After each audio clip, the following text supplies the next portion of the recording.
जय श्री बालाजी। दोस्तों 16 नवंबर 2023 10:46 पर मंगल वृश्चिक राशि में प्रवेश करेंगे। वृश्चिक राशि मंगल की अपनी राशि है। साथ में सूर्य और बुध गोचर करेंगे, लेकिन इन तीनों के ऊपर राहु और शनि की दृष्टि रहने वाली है। राहु शनि का सूर्य मंगल और बुध को देखना बहुत अच्छा नहीं कहा जा सकता। आने वाला समय बहुत अच्छा नहीं है। वृश्चिक राशि के मंगल किस किस लगन को क्या क्या प्रभाव देंगे, क्या उपाय करने हैं, किन बातों का ध्यान रखना है, मैं बताऊंगा आपको। बने रहिएगा मेरे साथ इस वीडियो के अंत तक।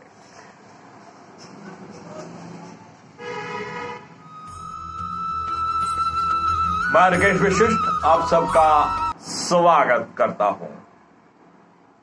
बात करने वाले हैं मंगल के गोचर की, जो कि वृश्चिक राशि में होने जा रहा है। सर्वप्रथम बात करेंगे मेष लग्न।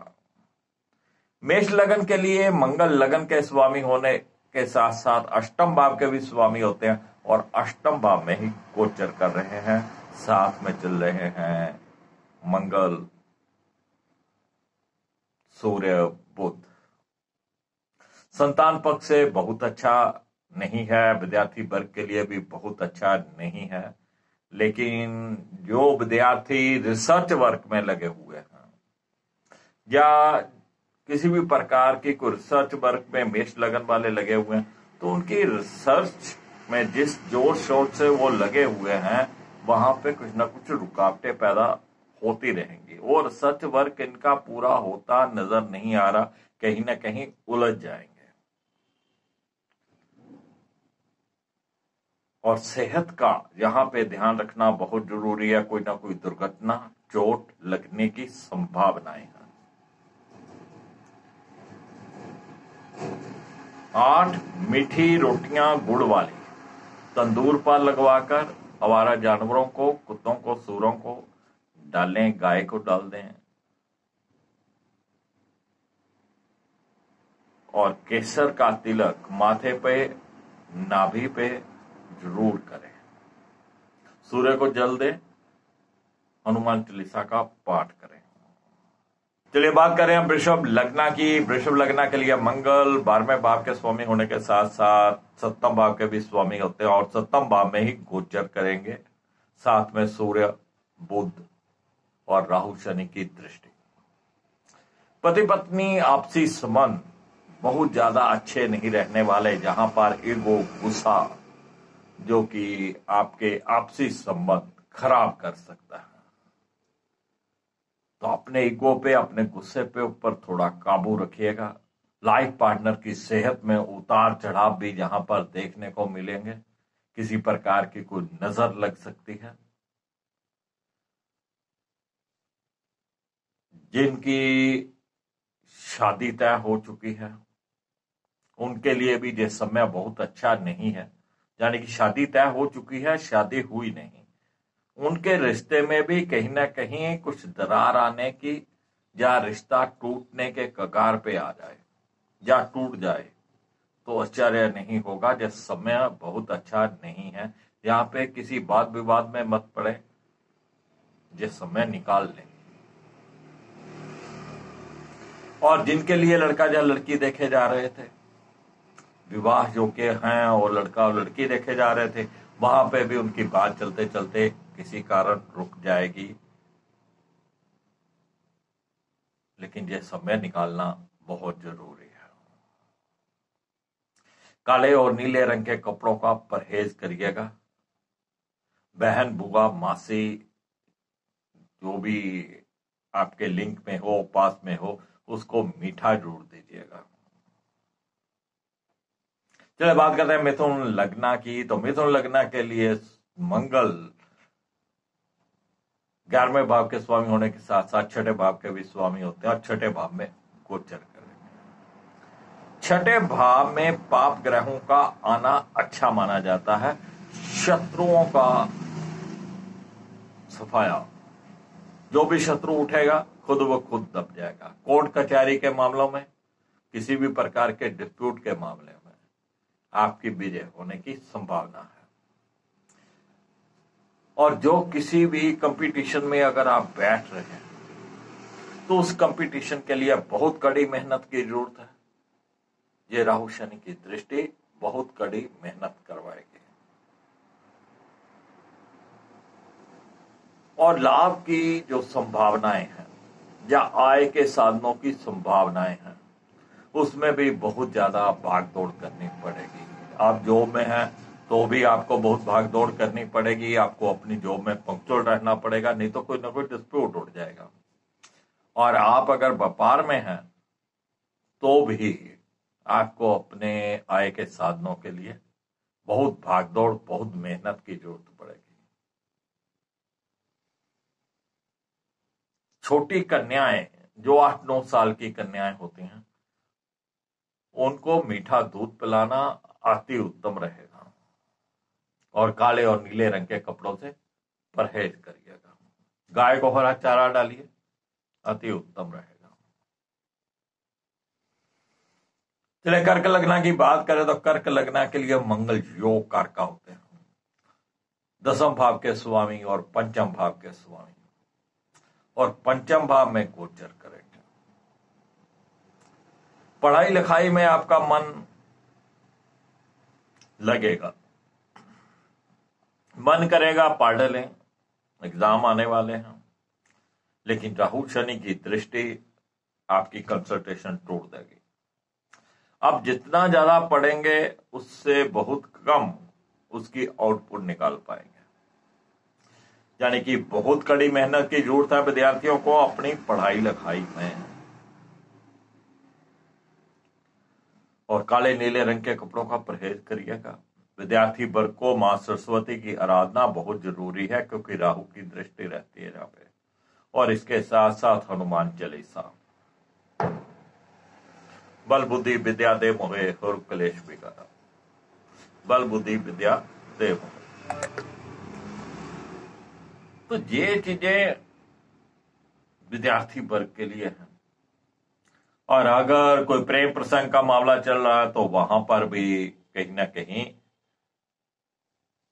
उतार चढ़ाव देखने को मिलेंगे। तुम रूठी रहो, मैं मनाता रहूं। लेकिन ब्रेकअप के चांसेस कम हैं, लेकिन स्थिति ब्रेकअप जैसी बन जाएगी। संतान पक्ष से भी जहां पर बहुत अच्छे रिजल्ट नहीं मिलने वाले हैं, संतान के ऊपर नजर रखने की जरूरत है। संतान कुछ ना कुछ अपनी बुद्धि का, दिमाग का गलत इस्तेमाल कर सकती है, तो थोड़ा अपनी संतान पे नजर रखिएगा। जो महिलाएं प्रेग्नेंट हैं उनको बहुत अलर्ट रहने की जरूरत है, जहां पे हानि होने की संभावनाएं बनी हुई है। काले नीले रंग के कपड़े का परहेज करना है और हनुमान चालीसा पढ़िए, अति उत्तम रहेगा।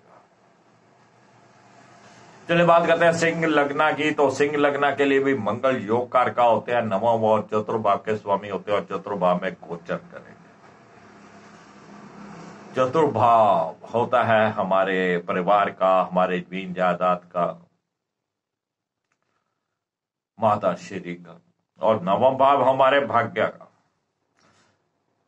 तो स्थिति तो बहुत अच्छी है मंगल की, लेकिन ये जो राहु शनि की दृष्टि है ये बहुत काम खराब किए हुए है। यहां पे आपको धार्मिक रहना है। जितना आप धार्मिक रहेंगे उतना भाग्य आपका साथ देगा। अपने इष्ट देव, अपने गुरुदेव का जो भी मंत्र पाठ है उसे रूटीन में करते रहना है, उनका आशीर्वाद लेते रहना है। साधु सन्यासियों का, गुरुजनों का आशीर्वाद आपको लेते रहना है।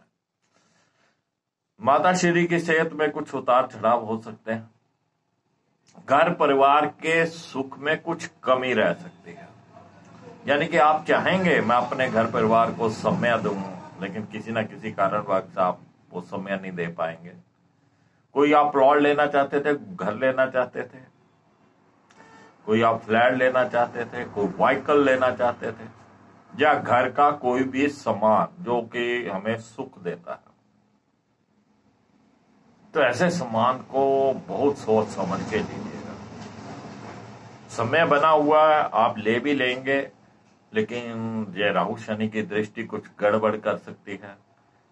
पहले से ही कोई मैन्युफैक्चरिंग डिफेक्ट हो, ऐसा कोई सामान मिल जाए, या लेने के बाद जल्दी उसमें कोई खराबी आ जाए, या कोई प्लॉट लेते हैं तो वो पहले से ही बिका हुआ हो, कोई लड़ाई झगड़े वाला प्लॉट मिल जाए।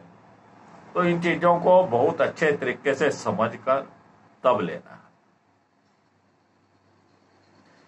अपनी नाभि में केसर का तिलक करिएगा। चलते पानी में चने की दाल, गुड़ और चावल, ये 3 चीजें मिलाकर चलते पानी में जल प्रवाह करिएगा। और काले और नीले रंग के कपड़ों से परहेज करिए। चलिए बात करते हैं कन्या लगन की। तो कन्या लगन के लिए मंगल अष्टम भाव के स्वामी होने के साथ साथ तृतीय भाव के भी स्वामी होते हैं और तृतीय भाव में गोचर करेंगे। और तृतीय भाव में जब पाप ग्रह आते हैं या दृष्टि डालते हैं तो अच्छे माने जाते हैं।